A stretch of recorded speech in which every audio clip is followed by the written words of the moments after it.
11차시 계곡. 오늘은 계곡에 대해 살펴볼 텐데요. 계곡지형의 정의와 개념, 그리고 계곡지형 사례지 4곳에 대해 살펴보겠습니다. 각 단원별 주요 학습 내용을 살펴보세요.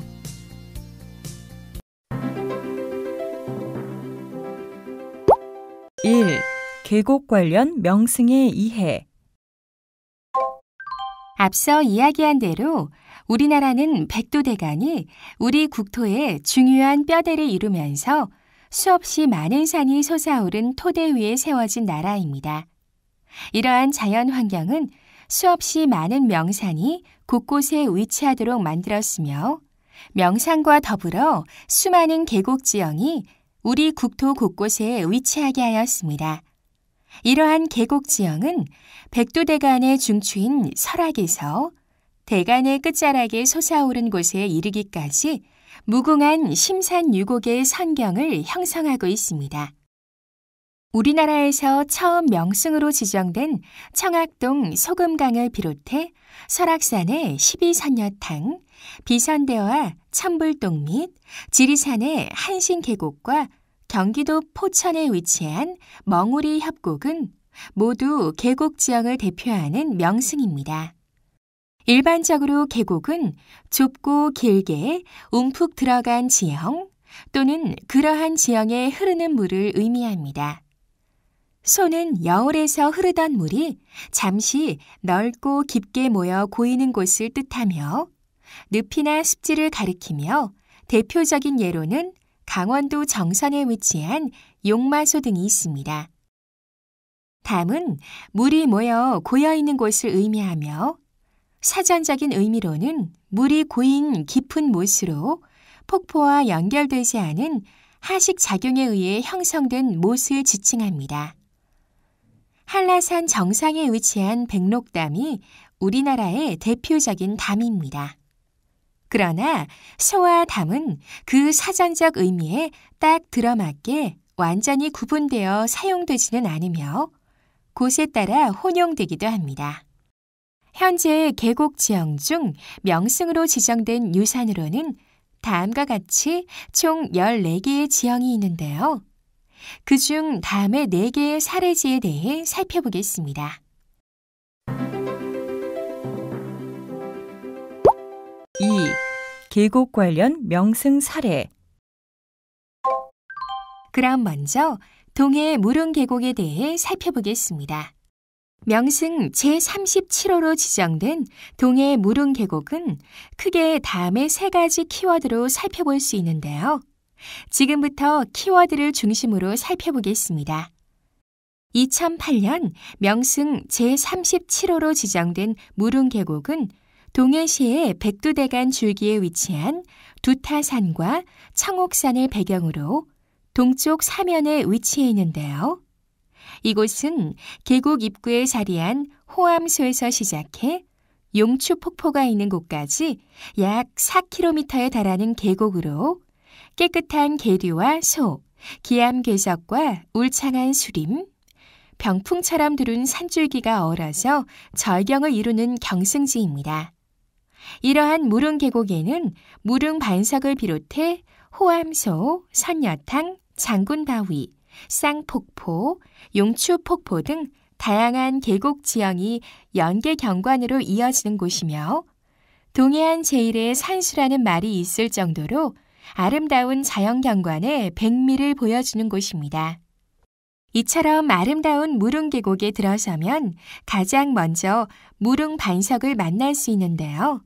석장 또는 석장암이라 불리는 이 바위는 넓이가 약 5,000제곱미터에 달하는 거대한 반석으로 평평한 안반이 계곡의 바닥에 넓게 펼쳐져 있어 수백 명이 함께 앉을 수 있습니다. 또한 이 반석 위에는 무릉계곡에 관한 경승으로서의 가치와 문화적 의미를 나타내는 글자가 새겨져 있는데 많은 문사가 다녀가며 남긴 글과 결사를 조직한 사람들의 이름으로 반석의 한 부분을 가득 메우고 있습니다. 그 중에서도 가장 주목받는 글은 무릉선원 중대천석 두타동천이라는 각자인데 여기에는 무릉 계곡을 찾은 양사원이 계곡의 아름다운 풍광에 감탄해 이곳을 신선이 사는 동천의 세계로 규정하는 내용이 담겨 있습니다. 무릉 반석 위에 새겨진 이 글은 조선 전기의 문인이자 서예가로 이름난 양사원의 글씨로 알려져 있는데요. 양사원은 태산이 높다 하되 하늘 아래 메이로다라는 태산가를 지은 인물로 안평대군 이용, 석봉 한호, 자암 김구 등과 함께 조선의 4대 명필이라 불렸으며 특히 초서에 능했습니다. 양사원은 자연과 함께하는 것을 즐겨 회양군수로 부임해 있을 때 금강산을 유람하고 만폭동 바위에 복례풍악 원화동천이라는 글을 남기기도 했습니다. 하지만 최근 무릉계곡의 글은 양사원의 글씨가 아니라 다른 사람의 것이라는 주장도 있습니다. 한편 무릉반석 옆 사마사로 오르는 길에는 금난정이라는 사각 정자가 자리해 있는데요. 삼척지방의 유림들이 금난계라는 조직을 만들고 이를 기념하기 위해 지은 정자입니다. 금난계는 1910년 한일 병합조약이 체결되고 난 후 일제의 강압으로 향교가 폐교되자 이에 분개한 유생들이 결사한 조직인데 그들은 이를 기념하기 위해 무릉계곡에 정자를 지으려 했으나 일본 관원들의 방해로 인해 그 뜻을 실행하지 못했습니다. 결국 금난정은 해방 후 1947년에 지금의 동해시에 건립되었다가 이후에 다시 이곳으로 옮겨 지은 것입니다. 금난정을 지나 계곡에 놓인 다리를 건너면 사마사에 이르게 됩니다. 사마사는 642년 신라의 지장스님이 중국에서 귀국해 지은 사찰인데요. 두타산의 아름다운 기암자벽과 울창한 수림이 배경을 이루는 사마사는 규모는 그다지 크지 않지만 안온하고 포근한 분위기를 풍기는 가람입니다. 사마사의 대웅전에는 통일신라 때 만들었다는 철조 노사나 불자상을 모시고 있습니다. 사마사를 지나면 깊은 계곡이 시작됩니다. 참나무가 빼곡히 자리 잡은 울창한 화렵수림 사이로 난 작은 길이 계곡을 따라 이어지는데 이 길에서는 기이한 암석들이 즐비하게 깔려있는 무릉계곡의 모습이 나뭇가지 사이로 언뜻 보입니다. 계곡을 따라 난 소슬한 이 길은 두타산을 향해 위로 계속됩니다. 깎아지른 듯 수직의 좌벽으로 둘러쳐진 병풍바위와 장수의 모습을 닮았다는 장군바위를 지나 산길을 계속 오르면 선녀탕에 다다르는데요. 선녀탕은 마치 두부를 잘라 세워놓은 듯 수직으로 잘린 바위가 양쪽으로 조금씩 물러나 벌어진 긴 틈 사이에 형성된 못입니다. 선녀탕을 조금 지나면 석벽의 양쪽에서 물줄기가 떨어지는 쌍폭포가 모습을 드러냅니다. 쌍폭포는 바른골 계곡에서 내려오는 계류와 박달 계곡에서 흘러내린 물줄기가 만나는 곳으로 기묘하게도 두 개의 계류가 합류하는 지점이 암벽으로 되어 있어 쌍폭을 이룹니다. 마주보는 위치에서 서로 비껴 쏟아지는 쌍폭포는 규모는 작지만 석벽을 타고 내려오는 하얀 물줄기가 마치 명주 실타래를 늘어놓은 듯이 청정한 비경을 연출합니다. 쌍폭포에서 오른쪽으로 난 계곡을 힘겹게 돌아오르면 무릉계곡의 절정을 이루는 제1의 명소 용추폭포에 다다릅니다. 용추폭포는 청옥산에서 흘러내린 물이 기암 석벽을 만나 이루어진 3단 폭포로 폭포 아래로는 마치 항아리를 닮은 못이 상중하 3개의 깊은 용소를 만들고 오랜 세월 쏟아져 내린 폭포수가 깎아지른 절벽의 수로를 이루고 있습니다. 이 절벽을 따라 비단 같은 물줄기가 쏟아져 내리는 용추폭포는 그야말로 무릉계곡을 성경으로 만들어 신선의 세계로 승화시키는 신비로운 풍경을 연출합니다. 삼척부사로 부임한 유한주는 폭포 오른쪽 아래의 암벽에 용추라는 이름을 지어 각자를 해놓았는데 그 이후부터 이 폭포는 용추폭포로 불리고 있습니다. 이토록 신비스러운 비경으로 이루어진 무릉계곡은 조선 선조 때 삼척부사를 지낸 김효욱이 이름을 지었으며 고려말 문장가인 이승효가 즐겨 찾던 곳이기도 합니다. 이 밖에도 무릉계곡은 매월당 김시습을 비롯해 많은 문사와 화가들이 즐겨 찾았는데요. 이처럼 많은 문사와 화가가 무릉계곡을 즐겨 찾은 까닭은 동해의 명산인 청옥산과 두타산이 함께 만들어내는 최고의 절경 때문이었을 것입니다. 무릉계곡의 이름이 무릉동원이라는 고대 중국의 유토피아적 이상향을 상징하는 이름에서 유래한 것처럼 무릉계곡은 신선의 땅을 닮은 비경을 간직하고 있는 경승입니다. 이번에는 영실기암과 오백나한에 대해 살펴보겠습니다. 명승 제84호로 지정된 영실기암과 오백나한은 크게 다음의 4가지 키워드로 살펴볼 수 있는데요.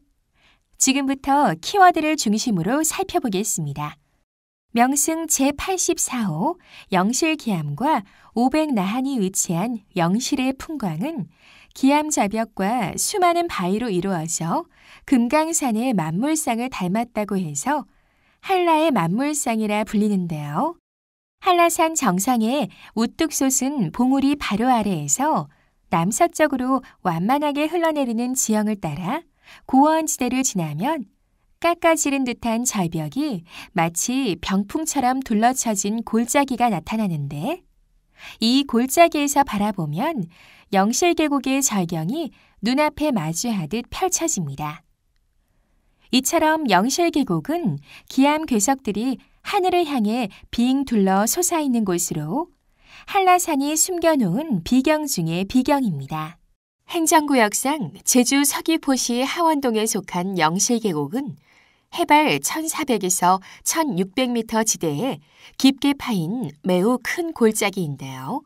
이곳은 마치 석가열애가 설법을 하던 영상과 비슷하다고 해서 영실이라 불리며 한라산을 대표하는 경승지입니다. 영실은 서쪽의 거대한 석벽부터 동쪽의 기암괴석 지대에 이르기까지 수직의 지형이 계곡을 둥그렇게 에워싼 경관을 이루는데요. 계곡 안에서 바라본 영실의 풍광은 그야말로 장엄하기 이를 데 없습니다. 특히 여름철이 되면 비가 내린 후 큰 물줄기가 폭포를 이루며 떨어지기도 하는데 이때 영실 계곡은 정말 신비스러운 비경의 진수를 여지없이 보여줍니다. 또한 이곳은 기암괴석들이 봄에는 봄꽃으로 화사하게 단장하고 여름에는 녹음으로 짙게 우거지며 가을에는 오색 단풍으로 휘황찬란하게 물들고 겨울에는 흰 눈으로 뒤덮여 온통 순백의 미를 연출하는 신비스러운 곳으로 사계절 내내 변화무쌍한 풍경을 보여줍니다. 이토록 수려한 영실계곡은 영실기암이란 명칭으로 제주의 아름다운 경승지를 일컫는 영주 10경과 영주 12경에 모두 포함되는 명소입니다. 영실기암은 병풍바위와 오백나한이라 불리는 바위로 구성되어 있는데요. 병풍바위는 영실골짜기의 서쪽에 위치한 기암절벽으로 그 모습이 마치 병풍을 쳐놓은 것과 같다고 해서 붙은 이름입니다. 또 동쪽에 자리한 오백나한은 기이하게 생긴 수백 개의 괴석이 능선에 솟아 있어 마치 아라한이 줄지어 서 있는 것과 비슷하다고 해서 일컫는 명칭인데요. 여기서 아라한은 불교의 수행자, 즉 불제자를 가리키는 말로 500의 불제자가 서 있는 모습에 비유해 오백나한이라 합니다. 또 그 모습이 장군과 닮았다고 해서 오백장군이라 하기도 합니다. 수많은 한라산의 비경 중에서도 특히 아름다운 성경이라 할 수 있는 영실계곡에는 제주를 만들었다는 설문대 할망과 관련한 설화가 전해집니다. 설문대 할망은 선문대 할망, 설명두 할망, 세명뒤 할망, 세명주 할망 등 다양한 이름으로 기록되어 있는 제주의 여신인데요. 탐나지에서는 설만두고라는 이름으로 적혀 있고 장한철이 지은 표회록에서는 선마고라는 명칭으로 기록하고 있는 대지의 창조신입니다. 이는 육지에 전해지는 마고할미와 유사한 신이라 할 수 있습니다. 영실계곡의 설문대 할망 전설은 다음과 같습니다.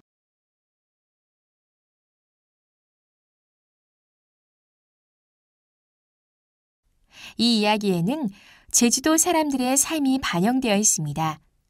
이 설화 속에서 설문대 할망은 여신임에도 불구하고 먹을 것이 없어서 죽을 끓여 먹는데요. 이는 이 설화를 전승한 지역민들의 생활과 사상을 담은 것이라 보여집니다. 제주의 설화에는 이러한 경향이 강하게 나타납니다. 이러한 설문대 할망의 이야기는 구비 문학에서 초인간적 행위를 내포하고 있는 설화, 즉 신의담으로 분류됩니다. 신의담은 다시 기원담, 변신담, 응보담, 초인담으로 나뉘는데 설문대 할망 전설은 신의담 중 초인담에 속하는 설화입니다. 제주에서는 설문대 할망을 매고 할망이라 부르기도 하는데 매고는 마고와 비교되는 이름입니다. 마고는 땅을 만들었다는 대지 모신으로 우리나라 곳곳에 무속신앙에 나타나는 여신입니다. 한라산은 바다에서 솟아오른 화산으로 해발 1950m에 이르는 남한에서 가장 높은 산입니다. 따라서 표고에 따라 난대림에서 온대림, 한대림에 이르기까지 매우 다양한 식생 구조를 지닌 육상식물의 보고입니다.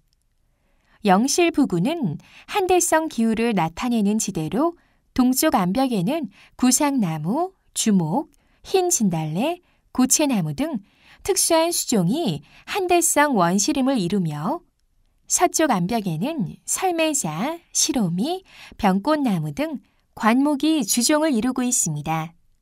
특히 영실계곡은 온대림과 한대림이 서로 맞닿은 곳으로서 식물학적으로 매우 중요한 가치를 지닌 지역입니다. 한라산에는 현재 많은 등산로가 개설되어 있는데요. 북제주에서 접근할 수 있는 관음사 코스와 북서쪽에서 오르는 어승생화 코스, 동쪽에서 올라가는 성판악 코스, 남쪽의 서귀포에서 연결되는 돈내코 코스, 그리고 남서쪽에서 접근이 가능한 영실 코스 등 여러 가지 등산로가 조성되어 있습니다. 이렇게 많은 등산로 중에서 현재 가장 많이 이용되는 등산로는 영실 코스인데요. 영실이 가장 높은 곳까지 차량으로 접근할 수 있어 쉽게 한라산을 오를 수 있기 때문이기도 하지만 영실 계곡의 아름다움을 한눈에 조망할 수 있다는 점도 한몫을 하고 있습니다. 1990년대까지는 이 코스에 1700m 고지에 위치한 윗세오름에서 한라산 정상으로 오르는 길이 나 있었지만 지금은 붕괴 위험으로 이 길을 폐쇄했기 때문에 한라산 동쪽으로 돌아가야 정상에 오를 수 있어 정상으로 가는 길이 다소 멀어졌습니다.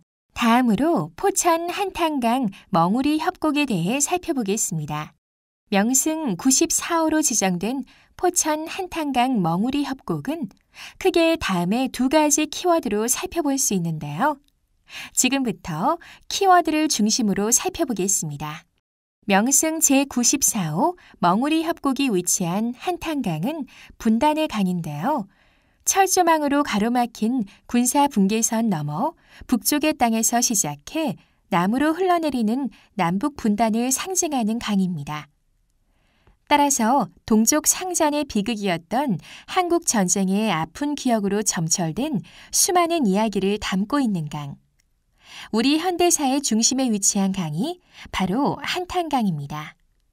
이러한 이유로 한탄강의 이름은 마치 휴전선을 가로질러 흐르는 분단의 고통을 토로하는 듯한 기분마저 들게 하는데요.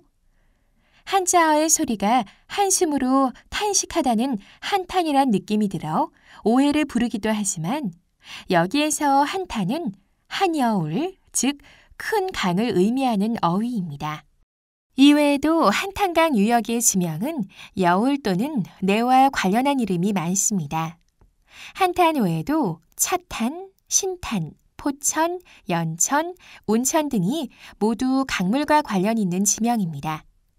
여기에서 탄이란 여울을 뜻하는데 여울은 강바닥이 얕거나 폭이 좁아서 물살이 빠른 개울을 의미합니다. 깊게 파인 계곡을 따라 흘러가는 한탄강은 대표적인 여울의 모습을 보여줍니다. 한편 한탄강은 우리나라의 어떤 강보다도 특별히 아름다운 경관을 자랑하는데요. 발원지인 평강 땅부터 임진강의 합류 지점까지 용암이 흘러 뒤덮인 용암대지를 파고 흐르기 때문에 풍광이 매우 빼어납니다. 이러한 한탄강은 화산 폭발로 생긴 추가령 구조곡의 좁고 긴 골짜기를 따라 형성되었는데요. 그 형성 과정에 대해 살펴보겠습니다. 먼저 강원도 평강군 서남쪽 3km 지점에 위치한 오리산 북쪽 680m 지점에서 약 27만 년 전에 화산이 폭발하였고 화산 폭발 당시 분화구에서 어마어마한 양의 용암이 분출되었습니다. 점성이 약한 용암류는 분출이 계속되면서 낮은 지대로 흘렀고 화산 폭발 이전의 물길을 따라 내려갔습니다.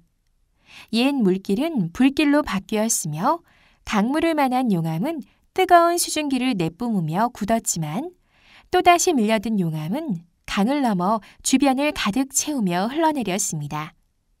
이때 주변의 낮은 지대를 채운 용암류가 오늘날 한탄강 주변에 너른 용암대지를 형성한 것입니다. 이러한 한탄강은 오랜 세월 강물이 흘러 또다시 새로운 강줄기를 만들어냈는데요. 27만 년 동안 평평한 용암대지 사이를 파내려간 강물은 오늘날 국내 어디에서도 볼 수 없는 특별한 한탄강의 풍경을 이루었습니다. 한탄강 강변의 절벽을 따라 강바닥으로 내려가면 다양한 지층을 볼 수 있는데요. 상층의 신생대 지층을 밟고 강바닥에 다다르면 수억 년 전 중생대 지층을 만질 수 있는 곳이 나타나며 지질학자들은 용암에 의해 형성된 한반도에서 가장 젊은 강이라고도 말합니다. 이처럼 용암대지의 두터운 지층을 거의 수직에 가깝게 깎아내린 한탄강 협곡에는 곳곳에 아름다운 비경이 숨어 있습니다. 작은 나이아가라로 불리는 직탕 폭포, 고석정을 중심으로 하는 대교천 현무암 협곡, 순채를 심은 연못에서 이름이 유래했다는 순담 계곡과 더불어 명승 제93호로 지정된 화적연, 천연기념물 제537호로 지정된 한탄강 현무암 협곡과 비돌기낭 폭포, 그리고 명승 제94호로 지정된 멍우리 협곡은 모두 포천시의 한탄강 유역에 위치한 명소입니다. 여러 명소 중에서도 멍우리 협곡은 한탄강변을 따라 수직으로 주상 전리가 발달해 풍광이 매우 수려한 계곡으로 꼽힙니다. 이 협곡은 한탄강 다른 지역에 위치한 대부분의 협곡과는 달리 침식으로 형성된 하시계의 양안이 모두 주상 전리로 이루어졌으며 높이 20에서 30m에 길이가 약 4km에 이릅니다. 또한 멍우리 협곡으로 지정된 구간에는 주상 전리의 침식과 박리로 형성된 작은 하식 동굴이 약 30여 개 이상 자리하고 있습니다. 또한 멍우리 협곡은 지질학적으로도 매우 중요한 가치를 지닌 곳인데요. 섬 캄브리아기에 형성된 변성암류와 중생대 주라기에 화강암류가 관입되어 지표에 노출된 상태, 그리고 이러한 오랜 역사를 지닌 지질층과 상부의 제4기 현무암질 용암류 사이에서 발견되는 지질의 부정합 구조를 잘 관찰할 수 있습니다. 그리고 주상전리, 하시계, 고토양층 등의 발달 과정도 면밀히 살필 수 있어 지질 및 지형학적 가치가 매우 우수한 곳으로 꼽힙니다. 그로 인해 멍우리 협곡은 한국의 그랜드 캐니언이라고 불리기도 합니다. 한편 멍우리 협곡의 이름과 관련해서 재미있는 이야기가 전해지고 있는데요. 멍우리라는 이름은 협곡의 가장자리가 수직으로 높은 절벽을 이루고 있어 여기로 들어가려면 가파르게 난 길을 내려가야 하는데 아주 조심하지 않으면 쉽게 넘어져 몸에 멍우리가 생길 수 있다는 말에서 유래했다고 합니다. 이러한 멍우리 협곡은 1990년대 초 상수원 보호구역으로 또 자연환경 보존 지역으로 지정되어 오랜 기간 훼손되지 않고 아름다운 경관을 유지하고 있습니다. 이토록 아름다운 멍우리 협곡이 한탄강댐 건설 계획으로 완전히 수몰될 위기를 맞은 적이 있었습니다. 한탄강댐은 이 일대의 홍수를 조절하기 위한 다목적 댐으로 건설을 추진한 사업이었는데요. 연천댐 상류 2km 지점인 고문리 지역에 높이 85m의 댐을 지으면 멍우리 협곡은 물론 상류의 화적연까지 아름다운 한탄강의 주상절리 경관이 모두 수몰되게 됩니다. 이곳 지역 주민들은 귀중한 자연유산인 현무암 계곡의 수몰과 생태계 파괴를 우려해 사업을 반대했으며 결국 정부는 이러한 주민들의 요구를 받아들여 평상시에는 물을 가두지 않는 순수한 홍수 조절용 댐으로 사업 내용을 변경했습니다. 따라서 멍우리 협곡은 아름다운 비경을 온전히 보존하게 되었으며 명승 제94호로 지정되는 쾌거를 달성했습니다. 지역 주민들의 강력한 의지로 보존된 멍우리 협곡은 장차 포천시의 명소로 더욱 빛나 값진 보배 역할을 톡톡히 해낼 것입니다. 마지막으로 설악산 비선대와 천불동 계곡 일원에 대해 살펴보겠습니다. 명승 제101호로 지정된 설악산 비선대와 천불동 계곡 일원은 크게 다음의 세 가지 키워드로 살펴볼 수 있는데요. 지금부터 키워드를 중심으로 살펴보겠습니다. 외설악의 중심을 이루는 이곳은 바로 명승 제101호로 지정된 비선대와 천불동 계곡인데요. 이 계곡은 헛된 욕망에서 벗어난 신선이 사는 곳입니다. 이곳은 신선이 와선이 되어 한가롭게 누워있기도 하고 날개 옷을 입은 비선이 되어 파란 하늘로 우화등천하기도 하는 소소하고 청량하기 그지없는 신선의 세계로 불립니다. 외설악의 거점인 신흥사에서 서쪽 방향으로 쌍청 계곡을 거슬러 오르는 길은 소나무가 우거진 숲길입니다. 1km 정도 숲길을 오르면 쌍청 계곡은 저항령으로 향하는 계곡과 비선대로 향하는 계곡으로 나뉘는데요. 남쪽으로 난 비선대 계곡을 향해 500m가량 더 가면 와선대 계곡이 나오며 여기서 다시 계류를 따라 300m 정도 올라가면 비선대에 이르게 됩니다. 비선대는 경치가 매우 아름다운 곳으로 비가 내려 물이 많아지면 비선대 반석 위로 흐르는 물이 여러 차례 꺾여 폭포를 이룹니다. 비선대의 이름은 폭포가 연속되는 이곳 계곡의 광경이 마치 날개옷 자락을 펄럭이는 마고선녀의 모습과 같다고 해서 붙여졌다고 하는데요. 마고선녀는 주로 무속신앙에서 받들어지는 신선할머니로 새의 발톱같이 긴 손톱을 가지고 있다고 알려져 있습니다. 와선대는 마고선녀가 누워 놀던 곳이며 비선대는 마고선녀가 하늘로 승천했다는 전설을 지닌 곳입니다.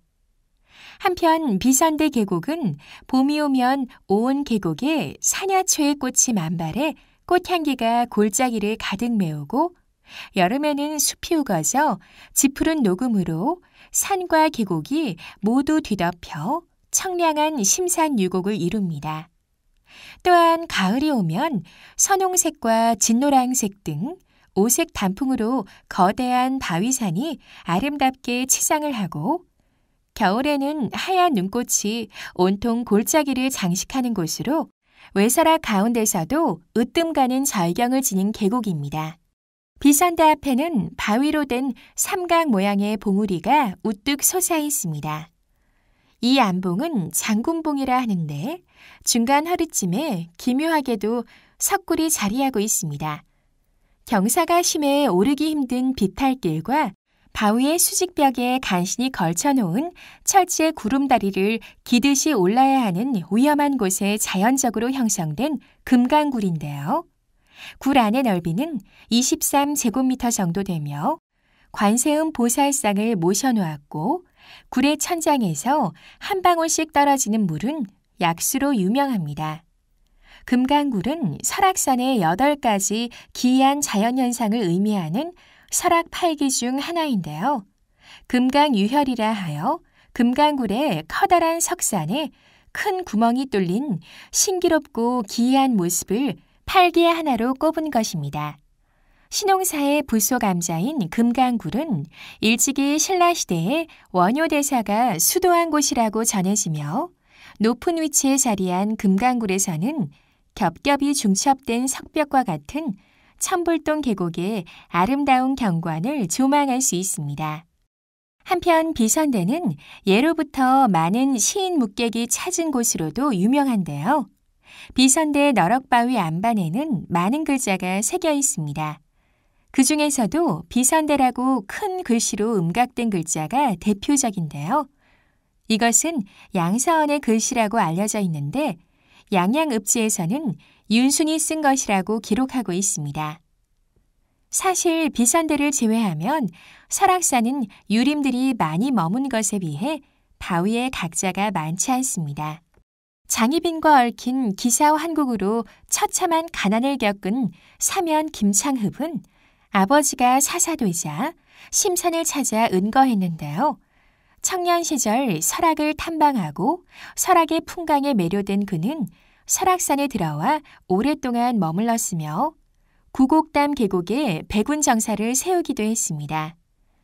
김창흡은 설악에 관한 많은 시를 짓기도 했으며 특히 설악산 기행문이라 할 수 있는 설악일기를 남겼습니다.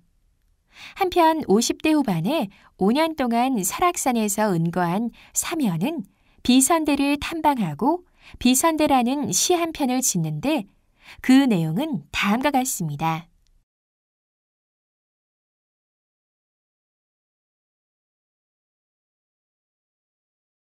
비선대를 지나면 기암괴석이 수없이 솟은 천불동 계곡으로 이어집니다.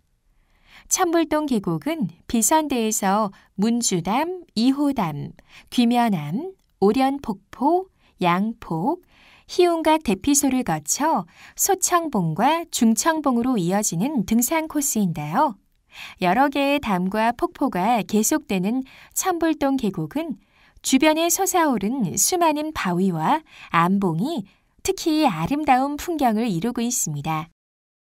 이호담을 지나고 나면 우뚝 서 있는 암봉이 보이는데 이 바위는 마치 귀신의 얼굴 모양을 하고 있다고 해서 귀면암이라고 합니다.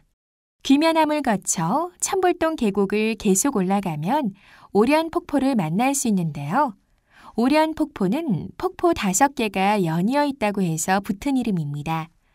오련폭포에서 다시 400m 정도 올라가면 양폭에 다다르는데 인근에 음폭이 있어 이와 대비되는 이름을 지닌 폭포입니다.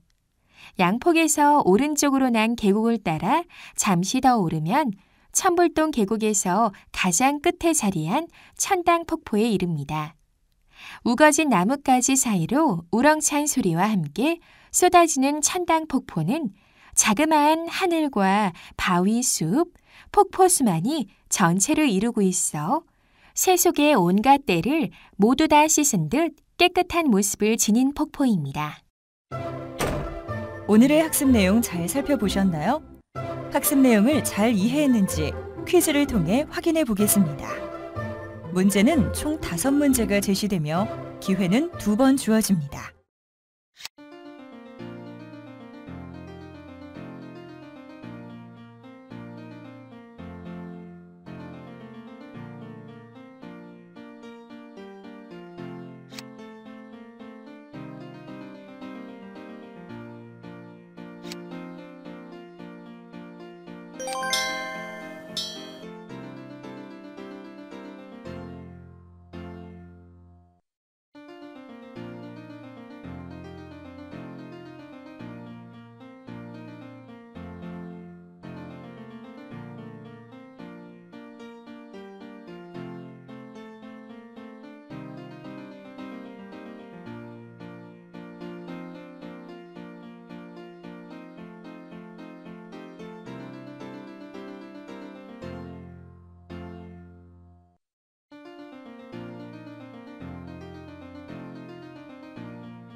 오늘의 핵심 내용을 살펴보면서 오늘 학습한 내용을 떠올려 보세요.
오늘 학습 내용에서 소개된 명승을 감상해 보세요.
오늘은 11차 시 계곡에 대해 살펴보았습니다.